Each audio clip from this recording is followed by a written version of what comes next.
செப்பனியா 3ஆம் அதிகாரம் 15ஆம் வசனம். செப்பனியா 3:15 1089.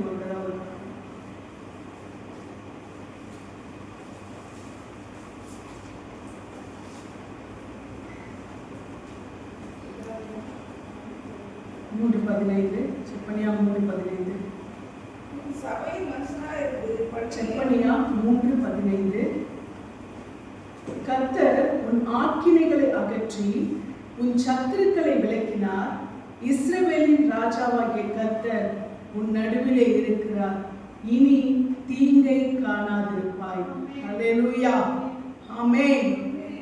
இந்த வார்த்தையை கர்த்தர் எனக்கு நான் தேவனுடைய வேதத்தை தியானித்துக் கொண்டிருக்கும் பொழுது ஒரு 2-3 வாரங்களுக்கு முன்பாகவே இந்த வார்த்தையை எனக்கு கொடுத்து பலப்படுத்தினார். இது வாக்குத்தத்தமாய் கொடுக்கும்படியா எனக்குள்ளே ஒரு ஏவுதலை கொடுத்தபடினாலே இன்றைக்கு இந்த மாதத்திலே இந்த வாக்குத்தத்தத்தை உங்களுக்கு முன்பாக வைக்கிறேன். கர்த்தர் உன் ஆக்கினைகளை அகற்றி உன் சத்துருக்களை விலக்கினார். இஸ்ரவேலின் ராஜாவாகிய கர்த்தர் உன் நடுவிலே இருக்கிறார். இனி தீங்கை காணாதிருப்பாய். அல்லேலூயா. நாம் இந்த வார்த்தைகளை விசுவாசிக்கிறவர்களாய் காணப்படும் பொழுது நிச்சயமாகவே கர்த்தர் நம்முடைய வாழ்நாள் முழுவதும் நன்மையும் கிருபையும் தொடரும்படியாய் அவர் செய்வார். அல்லேலூயா. தீங்கை கண்டு கண்டு கண்டு குறைவுகளை கண்டு சிறுமைகளை கண்டு இனி மாறாதா இனி மாறாதா இனி மாறாதா என்று சொல்லி உள்ளம் தொய்ந்து போன நிலைமையிலே காணப்படுகிற சூழ்நிலையிலே மனம் மறுத்து போன ஒரு நிலைமையிலே இருக்கிற வேளையிலே கர்த்தர் நமக்கு சொல்லுகிற வார்த்தை, இஸ்ரவேலின் ராஜாவாகிய கர்த்தர் உன் நடுவிலே இருக்கிறார். இனி தீங்கை காணாதிருப்பாய் என்று சொல்லி. அல்லேலூயா. இதற்கு முன்பாக நாம் வாசிப்போமானால் அந்த 14ஆம் வசனத்தை வாசிங்க. சீயோன் குமாரத்தியே கெம்பீரித்து பாடு, இஸ்ரவேலரே ஆர்ப்பரியுங்கள், எருசலேம் குமாரத்தியே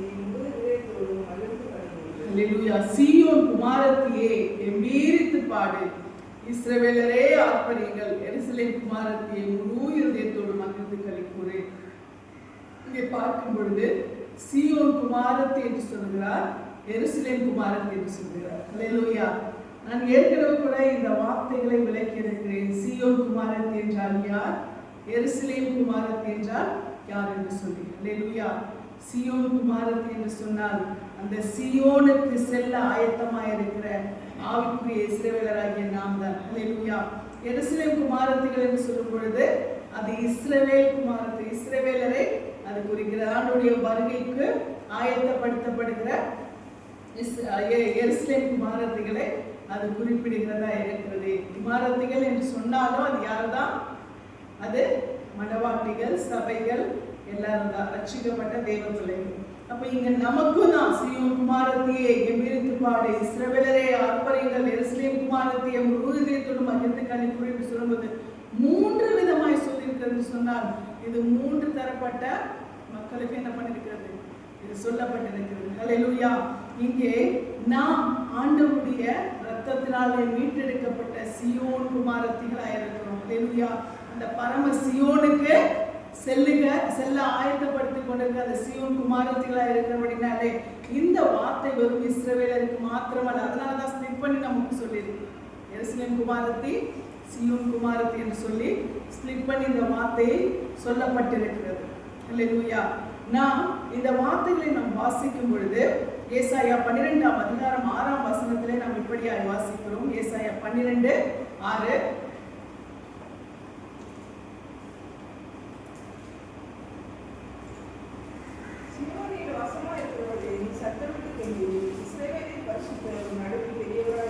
அல்லேலூயா. இங்க ஸ்பெசிபிக்கா சொல்லிருக்கு, சியோனில் வாசமா இருக்கிறவளே சத்தமிட்டு கெம்பீரி, இஸ்ரவேலின் பரிசுத்தர் உன் நடுவில் பெரியவராயிருக்கிறார். அல்லேலூயா. இங்கே ஸ்பெசிபிக்கா நமக்கு சொல்லி இருக்கும் போது சீயோன் குமாரத்தி என்று சொல்லும் பொழுது பரலோக ராஜ்யத்துக்கு ஆயத்தமாக்கப்பட்டிருக்கிற ஆவிக்குரிய நிலைமையிலே தேவனுடைய பிள்ளைகளா இருக்கிற நம்மை பார்த்துதான் இந்த சீயோன் குமாரத்தி என்ற வார்த்தை சொல்லப்பட்டிருக்கிறது. அல்லேலூயா. சீயோனில் வாசமா இருக்கிறவளே நீ சத்தமிட்டு கெம்பீரி, இஸ்ரவேலின் பரிசுத்தர் உன் நடுவில் பெரியவராயிருக்கிறார். அல்லேலூயா. ஏன்னா ஆண்டவர் நமக்கு சொல்லின அந்த வார்த்தையின்படியாய் நாம் தீங்கை காணாதபடிக்கு கர்த்தர் நம்மை வழிநடத்த வல்லவராய் இருக்கிறார். அதனால நம்ம ஆண்டவருக்குள்ளாய் கர்த்தருக்குள்ளாய் என்ன செய்ய சொல்கிறார்? சத்தமிட்டு கம்பீரி என்று சொல்லி அவர் சொல்லி இருக்கிறார். ஹல்லேலூயா. நாம் கர்த்தருக்குள்ளாய் இந்த பலனை நாம் பெற்றுக்கொள்கிறாய் காணப்படும்படியாய் நமக்குள்ளான அந்த பலனை கர்த்தர் கொடுக்கிறார். எப்போ அந்த கம்பீர சத்தம் எப்போ உண்டாகும்? சோர்ந்து போயிருக்கும் போது, கவலையா இருக்கும் போது கம்பீரமா பேசுவோமா? கம்பீரமா பாடுவோமா? இல்லை. ஆனால் எப்போ அந்த கம்பீரத்து சத்தம் விடுவோம், கம்பீரத்து ஆர்ப்பரிப்போம் சொன்னா நமக்கு ஒரு நன்மை நடக்கும் போது, ஒரு புதிய காரியங்களை பெரிய காரியம் கற்று செய்யும் போது நாம் என்ன பண்ணுவோம்? ஒரு கம்பீர சத்தத்தை வெளிப்படுத்துவோம். இங்கே ஆண்டவர் சொல்ற, சியோன் குமாரத்தியே, சியோனில் வாசமா இருக்கிறவளே, சியோன் என்று சொல்லுவோம். சியோனில் வாசமா இருக்கிறவங்க சொல்லும் பொழுது தேவனுடைய சபையில வாசமா இருக்கிற தேவனுடைய பிள்ளைகளே, தேவனுடைய ராஜ்யத்துக்காய், தேவனுடைய நீதிக்காக உங்களை ஒப்பு கொடுத்திருக்கிற தேவ பிள்ளைகளே, நம்மை பார்த்து ஆண்டவர் சொல்றாரு, சியோனில் வாசமா இருக்கிறவளே, நீ சத்தமிட்டு கம்பீரி, இஸ்ரவேலின் பரிசுத்தர் நடுவில் பெரியவராய் இருக்கிறார். ஹல்லேலூயா. ஏனென்றால் அந்த பெரியவராய் இருக்கிற தேவன் யார் என்று சொன்னார்? அவர் இஸ்ரவேலின் ராஜா. ஹல்லேலூயா. அவர் ராஜாதி ராஜாவும் கர்த்தாதி கர்த்தருமாய் இருக்கிறபடினால் அந்த பெரியவராய் இருக்கிற தேவன் நமக்காய் பெரிய காரியங்களை செய்ய வல்லவராய் இருக்கிறார். அதே ஏசாயா புஸ்தகத்தில் 51ஆம் அதிகாரம் 11ஆம் வசனத்தை வாசிப்போம். ஏசாயா 51:11. அப்படியே கர்த்தரால் மீட்கப்பட்டவர்கள் ஆனந்த களிப்புடன் பாடி சீயோனுக்கு திரும்புவார்கள். நித்திய மகிழ்ச்சி அவர்கள் தலையின் மேல் இருக்கும். சந்தோஷமும் மகிழ்ச்சியும் அடைவார்கள். சத்தியமும் தலைவன் ஓடிப்போம். ஹல்லேலூயா. அப்படியே கர்த்தரால் மீட்கப்பட்டவர்கள் ஆனந்த களிப்புடன் பாடி சீயோனுக்கு திரும்பி வருவார்கள். நித்திய மகிழ்ச்சி அவர்கள் தலையின் மேல் இருக்கும். சந்தோஷமும் மகிழ்ச்சியும் அடைவார்கள். சஞ்சலமும் தவிப்பும் ஓடிப்போம். ஹல்லேலூயா.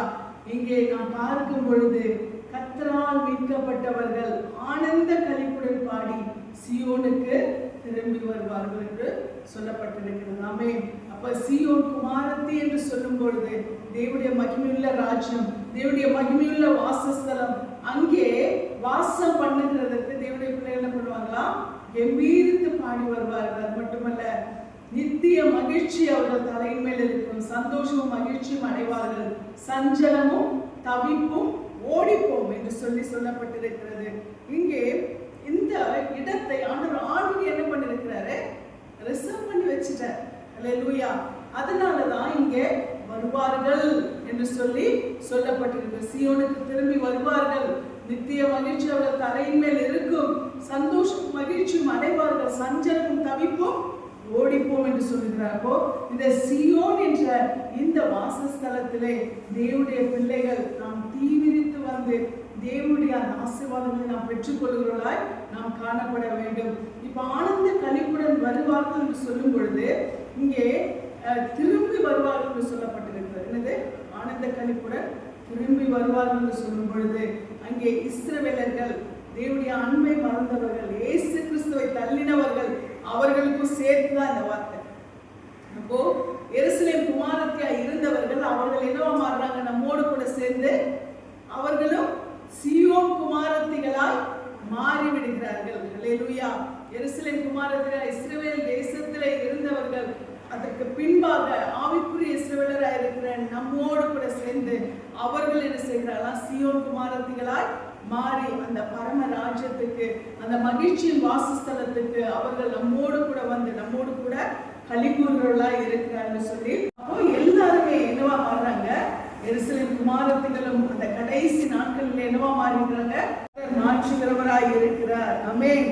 நாம் இந்த அடுத்து இதுல இன்னொரு பாட்டை நம்ம பார்க்கும் பொழுது நாம் வாசிக்கிறோம், இஸ்ரவேலின் ராஜாவாகிய கர்த்தர் உன் நடுவிலே இருக்கிறார் என்று சொல்லி நாம் வாசிக்கிறோம். அது மட்டுமல்ல, அதுக்கு முந்தின பாகத்தை நாம் வாசிக்கும் பொழுது கர்த்தர் உன் ஆக்கினைகளை அகற்றி உன் சத்துருக்களை விலக்கினார் என்று சொல்லி நாம் பார்க்கிறோம். ஹல்லேலூயா. உன் சத்துருக்களை விலக்கினார் என்று சொல்லும் பொழுது நாம் இப்ப கூட பாடுறோம், எதிரியின் கண்முன்னே வெற்றி தருகின்ற விருந்து படைக்கின்றது என்று சொல்லி. அப்போ நாம எல்லா விதமான நெருக்கடிகளுக்கும் விலக்கப்பட்டவர்களாய் நம்ம எப்படியா இருக்கிறோம்? ஆண்டவருடைய கிருபையினாலே சத்துருக்களுக்கு முன்பாக தலை நிமிர்ந்து நிற்கும்படியாக கர்த்தர் நமக்கு கிருபை சேர்க்கிறவராய் இருக்கிறார். சங்கீதம் 9ஆம் அதிகாரம் 14ஆம் வசனத்துல நம்ம இப்படியாய் வாசிக்கிறோம். சங்கீதம் 9:14.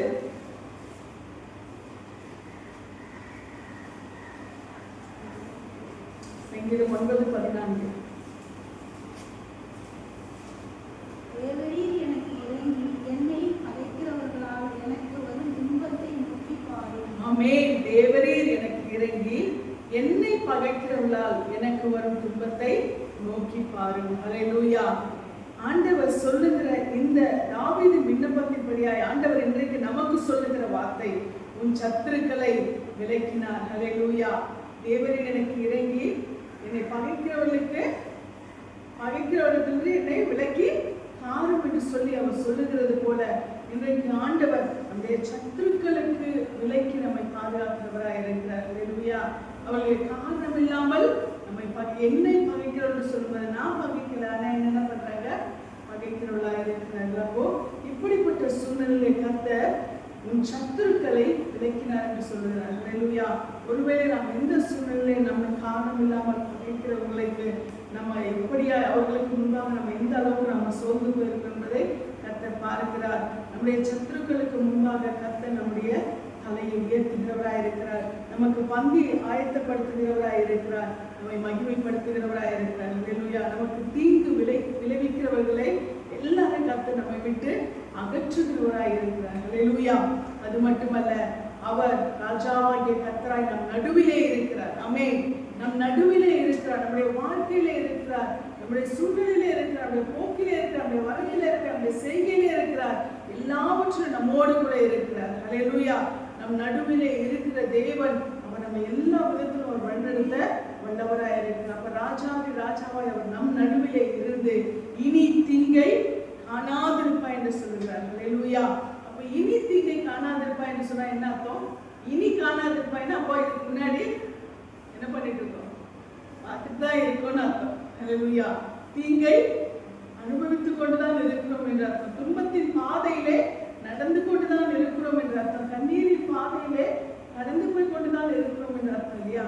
அப்போ இனி தீங்கை காணாதிருப்பா, அப்போ இதுக்கு முன்னாடி தீங்கை கண்டு கொண்டிருந்தோம் என்றுதான் அர்த்தம் இல்லையா?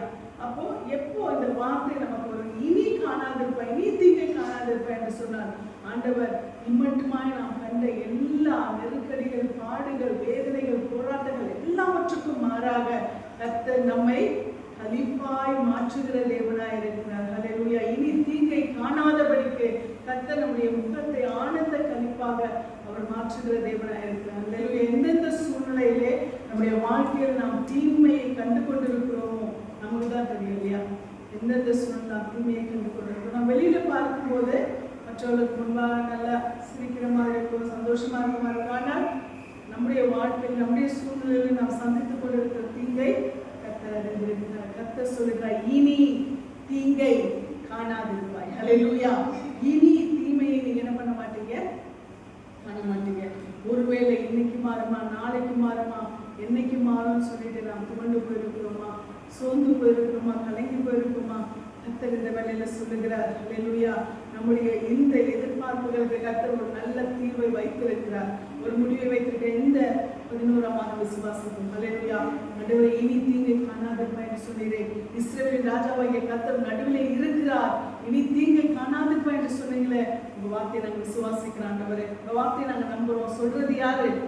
உம்முடைய வார்த்தை. நீங்கப்பா, உங்க தீர்க்க தரிசனம் இது.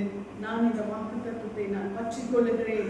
இனி தீங்கை காணாதிருப்பா என்று சொன்னேன். இந்த வார்த்தையை சொல்லி சொல்லி சொல்லி கர்த்தருடைய சமூகத்துல அவரை அந்த வார்த்தைக்கு உத்தரவாதிகளை மாற்ற வேண்டும். ஹல்லேலூயா. நீங்க எனக்கு இந்த வார்த்தை கொடுத்திருக்கீங்க, எனக்கு உத்தரவாதம் கொடுத்திருக்கீங்க ஆண்டவரே.